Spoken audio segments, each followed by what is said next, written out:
বিসমিল্লাহির রহমানির রহিম। আসসালামু আলাইকুম। আপনারা কেমন আছেন? আলহামদুলিল্লাহ, আমিও ভালো আছি। তো আজকে আমি রান্না করব এই যে গরুর গোস্ত। তো গরুর গোস্ত শুধু কষানো রান্না। তো দেখুন আমি কিভাবে রান্না করি। আজকে কোনো আলু দিব না, ঝোল রাখবো না, শুধু কষানো। তো এই যে এখানে আমি আদা রসুনের যে পানিগুলো ছিল ব্লেন্ডার করেছিলাম, এই পানিগুলো দিয়ে দিলাম। আর এখানে পেঁয়াজ কেটে নিয়েছি।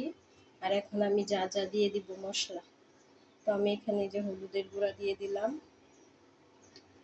আর মরিচের গুঁড়া দিয়ে দিব, একটু ঝাল হবে, একটু ঝাল বেশি দিব, আর লবণ দিয়ে দিব পরিমাণ মতো, এই যে লবণ। আর এখন দিয়ে দিব ধনিয়ার গুঁড়া দিয়ে দিলাম। এখানে দিয়ে দিব জিরার গুঁড়া, জিরার গুঁড়া দিয়ে দিলাম। এখন আমি আদা রসুন বেটে রেখেছিলাম, তো ওটা আমি দিয়ে দিব। এই যে আদা রসুন বাটা যে পানিটা ছিল সেই পানিটা আমি আগে দিয়ে দিয়েছিলাম, তো এই জন্য একটু অল্পই দিব। এখন দিয়ে দিব দারচিনি, এলাচি, তেজপাতা, এই যে ধুয়ে রেখেছিলাম, দিয়ে দিলাম। এটা আমি ভালোভাবে হাত দিয়ে মাখিয়ে নিব। এই যে তেল দিয়ে দিলাম।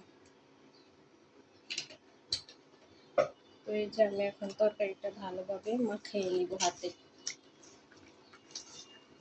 এই যে আমার তরকারিটা হাত দিয়ে ভালোভাবে মেখে নিচ্ছি। এখানে প্রায় 1 কেজি গরুর গোস্ত।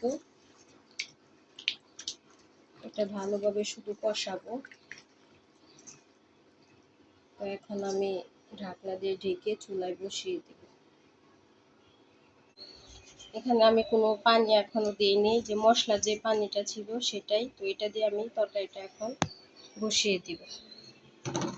এই যে তরকারি বসিয়ে দিলাম, এখন ঢাকনা দিয়ে ঢেকে দিব। তরকারি হচ্ছে,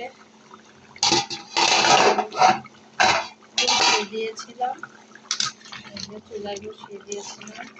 এই যে তরকারি বলক এসে গেছে।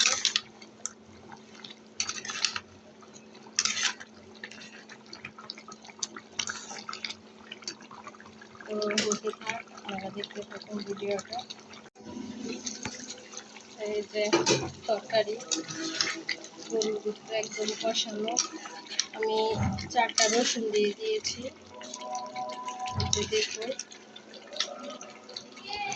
আমার তরকারি কালারটা দেখতে কি সুন্দর, দেখতে একদম লোভনীয় হয়েছে। তো এই যে আমার তরকারি রান্না করা শেষ, একদম কষানো। আজকে রসুন দিয়ে একদম গরুর গোস্ত কষাইলাম। তো আমার ভিডিওটা কেমন হয়েছে অবশ্যই একটা লাইক করবেন, শেয়ার করে দিবেন। তো কে কে আমার মতো এভাবে রান্না করেন। এই যে আস্তা রসুন আর এই যে গরুর গোস্তটাও হয়ে গেছে। তো আমি এভাবে গরুর গোস্ত কষাই। তো যদি আমার এই ভিডিওটা ভালো লাগে তো অবশ্যই একটা লাইক, কমেন্ট, শেয়ার করে দিবেন। তো যে যেখান থেকে ভিডিওটা দেখছেন সবাইকে ধন্যবাদ। সবাই ভালো থাকবেন। আল্লাহ হাফেজ।